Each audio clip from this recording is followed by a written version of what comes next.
તમારું ધ્યાન ઠાકોરજી ઉપર ન જાય, સજાવટ ઉપર જાય. જે કે એક હા, ગુરુ ઘર અવશ્ય જવાનું. ગુરુ ઘર તો જો ગામમાં હોય તો હરિરાયજી કે રોજ જવાનું. પણ માનો કે હવે આપણે અમદાવાદમાં રહેતા હોઈને રોજ ના જઈ શકીએ, તો અઠવાડિયે 15 દિવસે કે મહિને તો જાવું ને જાવું જ. તો વાત શેની કરતી હતી ભૂલી ગઈ. તો જે કે આપણા ઘરે એકવાર અન્નકૂટ હતો, તો વૈષ્ણવ દર્શન કરવા આવ્યા. તો 2-4 જણા ચરણ સ્પર્શ કરવા આવ્યા. મેં ચહેરા જ બહુ સુંદર હો. કે શું સુંદર, કે આટલા મોટા મોટા તો ઢાળાના પીસ, આટલા મોટા મોટા તો જાળીવાળો, આટલી તો આંકડાવાળી.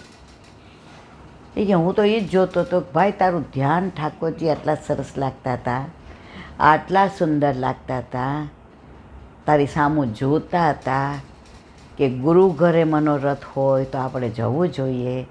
તમે આવ્યા, ઠાકોરજીને બહુ ગમ્યું, કારણ કે તું અહીંયાથી જ બ્રહ્મ સંબંધ લઈ ગયો, અહીંથી જ ઠાકોરજી પુષ્ટ કરાવી ગયો, તને આ જ બધું દેખાડું.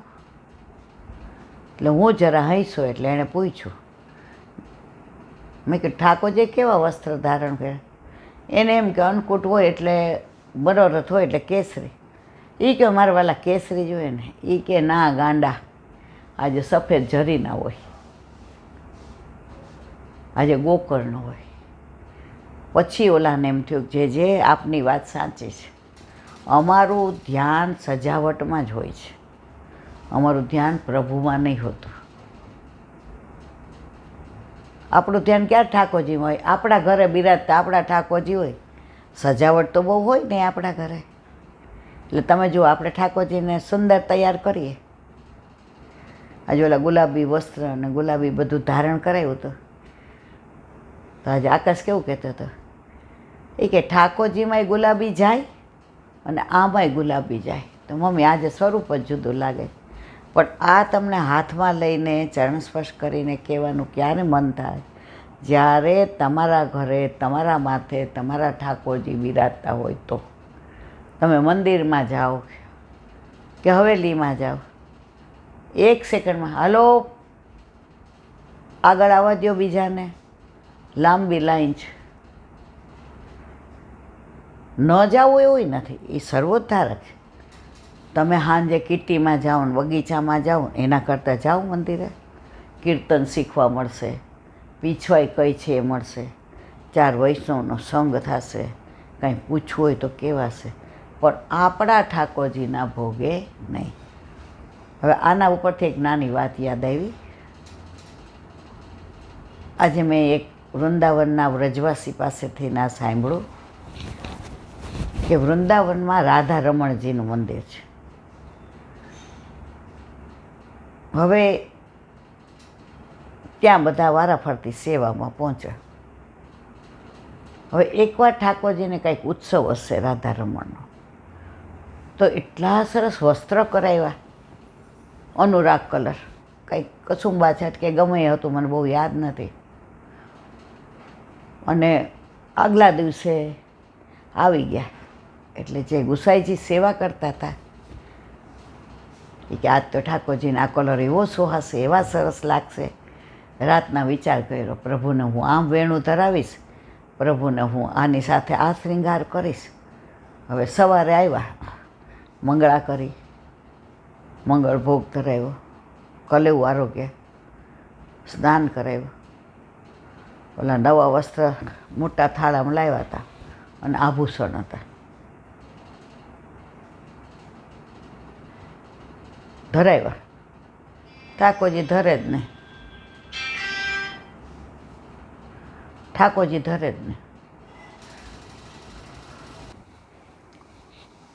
વચ્ચે વૈષ્ણવ આવી ગયા. આજે અવર જવર બહુ રહી, તો વાતા રાધા રમણની કરતા હતા. તો એ જે સેવા કરતા હતા એમને અને રાધા રમણજીને સખ્ય ભાવ હતો.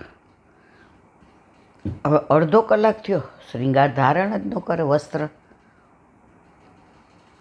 બધા એને કહે તમે બહાર જાઓ. ટેરો કરીને બારણું બંધ કરી દીધું. આજે કેમ મારા વાલા આવું કરો છો? નથી ધારણ કરવા તો હું એમને ટારો ખોલી નાખીશ. આ લંગોટ પહેરીને ઊભું રહેવું છે? આટલા સરસ વસ્ત્રો કરાવ્યા, આપને પૂછીને કરાવ્યા, માપના સીવા, વાગે એવા નથી, ઉત્સવના છે, તોય નથી ધારણ કરતા. હવે આપણે શું કરવું છે? એમ કરીને ત્યાં પધરાવ્યા હતા. એ ધરાવ્યા, તરત ધરીને મંદ મંદ મુસ્કાવા માંડ્યા અને દર્પણ બતાવ્યું.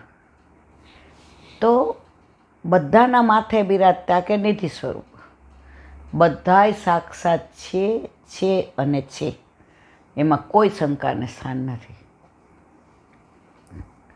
વચ્ચે વૈષ્ણવ આવી જાય એટલે થોડું ડિસ્ટર્બ બી થઈ જાય, પણ બધાને પ્રેમ છે. જો કે મેં ના જ પાડી છે કે કોઈ ધક્કો ના ખાતા. તો આવી તો વલ્લભની વાતો હોય કે ગુસાઈજીની હોય, બધા એક જ છે, કોઈ અલગ છે જ નહીં. એક અમસ્થી સહજ વાત. એક વૈષ્ણવ હતા, એમણે નવા નવા ઠાકોરજી પુષ્ટ કરાવ્યા. લગભગ 25-27 વર્ષ પહેલાંની વાત છે. હવે બધાય ના પાડે કે તું ટાઈમમાં થાય છે, તાર વરને તો કાંઈ આવડતું નથી, ખાલી બ્રહ્મ સંબંધ લીધું છે, કંઠથી પહેરે છે, તો કે તો થઈ જશે. એને કેટલો દ્રઢ વિશ્વાસ. હવે પુષ્ટ કરાવ્યું, મહિનો સુધી બે હારે સેવા પહોંચે. એને વર તેલ કરાવે, બધું બુહારી કરતા હોય, મંદિર વસ્ત્ર કરી દે. ઠાકોરજીને દૂધ મિશ્રી ધરે, કારણ કે ટાઈમમાં થતા હતા. હવે મહિનો થયો એટલે એ બેન ટાઈમમાં થયા. હવે ઠાકોરજી એટલે બધાએ રસ્તો બતાવ્યો કે 4 દી અમારા ઘરે પધરાવી જા, અમે ઝાંપીજી કરી ને લઈ જઈએ. એના વર હતા એ કે ના, ઠાકોરજીનું ક્યાંય ન પધરાવા દો. તો કે તમને આવડશે? એ કે શીખવાડશે. આપ સેવા કરે શીખવે શ્રી હરિ. એમણે તો જગાવ્યા ને ઝારીજી ભરીને દર્પણ દેખાડ્યું. પછી રાજભોગ ધર્યો તો ટેરો કરે, પણ ટેરો આવે જ નહીં. 15 મિનિટ માંડ્યા, આમ જુએ આમ જુએ, ટેરો પાછો પરોવ્યો, પણ ટેરો થાય જ નહીં. ઠાકોરજી ઓલા ભાઈને એમ થયું કે આની વાત સાચી હતી, આપણે બીજે જ પધરાવી દેવાય. આ તો મને તો આવડતું નથી, ને પ્રભુને તત્સુખનું નહોતું બોલતા આવડતું, પ્રભુને કેવું દુઃખ થાય. હવે ભાઈની આંખમાં પાણી આવી ગયા કે પ્રભુ હું સાંજે પધરાવી દઈશ, પણ અત્યારે આપ અરોગી લ્યો. એમ કરીને આમ ટેરો નહોતો થતો, બહાર જવા ગયા. વળી એકવાર ટ્રાય કરી તો જોવા ગયા તો ગુંજામાળા નહોતી ધરી શ્રીંગારમાં. જેવી ધરી અને ટેરો કર્યો, પાડીના લસરકાની જેમ આવી ગયો. મારો કહેવાનો આશય એમ છે, આ બધી વાતો કોઈ કપોળકલ્પિત નથી, સાચી બની ગયેલી છે. પણ તમને તમારા ઠાકોરજી સાક્ષાત છે એવો ભાવ હોવો જોઈએ. તમે મૂર્તિ ગણો તો એ કે તોય મૂર્તિ નોય મૂર્તિ, મન વિનાનું મળવું ને ભીંતારે ભળવું. આ વાતના વિરામ આપીએ. આ થોડા ડિસ્ટર્બ થઈ ગયા. વલ્લભ સાખી. હરિરાય મહાપ્રભુજી કી જય.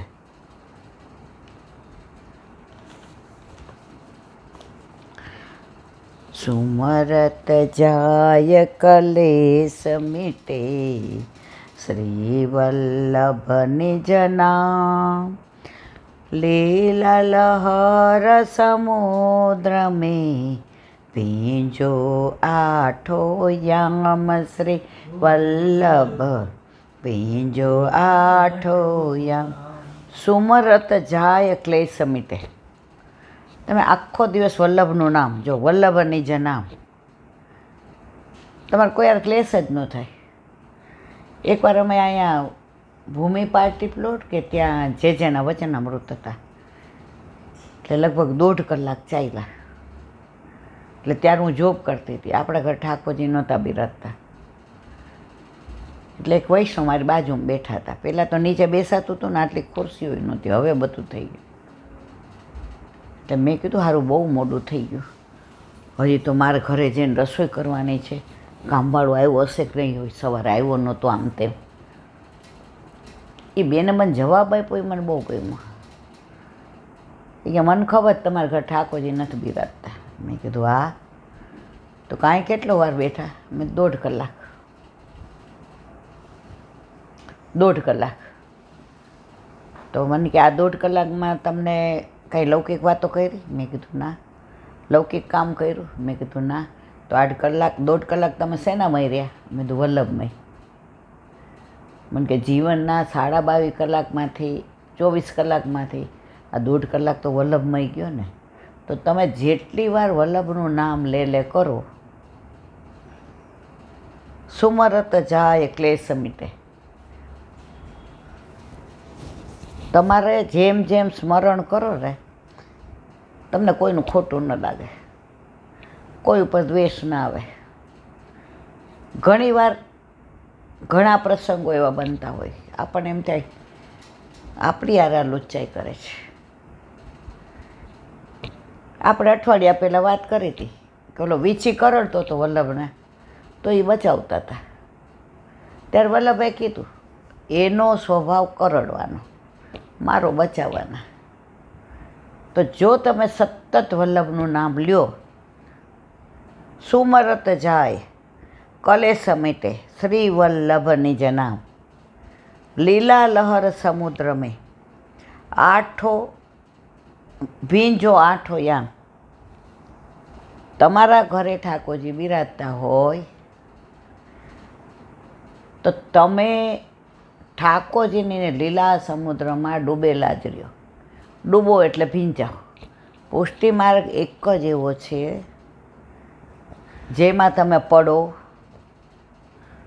તો ડૂબો નહીં, તરી જાઓ. બીજામાં તમે પડો તો ડૂબી જાઓ. કારણ કે આપણી પાસે તરાપું કોનું છે? વલ્લભ છે આપણો. તો લીલા લહર સમુદ્ર મેં ભીંજો આઠો યામ. આ પાર્ટ ટાઈમ જોબ નથી. જે કહેતા હતા એ કે ઘણાને પાર્ટ ટાઈમ જોબ હોય. એટલે આપણે પૂછીએ ક્યાં ગયા હતા? જે મારે 8 થી 10 પાર્ટ ટાઈમ જોબ છે, પછી આખોથી ઘરે હોય. એ કે એક બેન ને ભાઈ ઠાકોરજી પુષ્ટ કરાવવા આવ્યા, એટલે કે દૂધ મિશ્રીના. પછી અમને જેમ જેમ કાંઈ વાંધો નહીં. હવે એ લોકો નિયમ સવારે ચાલવા જાય, આવીને ઠાકોરજીને પહોંચવાનું 7 થી 8:15. 8:30 થઈ જાય ને તો બેન નહીં છટકે ને ભાઈ નહીં છટકે. તો એકવાર એના ઘરે કોઈ વૈષ્ણવ આવ્યા પૂછવા કે મારું ઓચિંતાનું બોમ્બે જવાનું થયું છે, પ્લેનની ટિકિટ આવી ગઈ છે, આજની સેવા પહોંચી લીધી, તમારા ઘરે પધરાવી જાઓ. એ કે અમારે 8:15 પહોંચી લીધું, હવે તમારા ઠાકોરજીની સેવા હું કાલે કરીશ. જે કે આ પાર્ટ ટાઈમ જોબ નથી. તમારું છોકરું કોઈક વાર સવારે 8 વાગે ઉઠે, કોઈક વાર 6 વાગે જાગે, કોઈક વાર તમારું છોકરું રોતું હોય તો ખાય નહીં,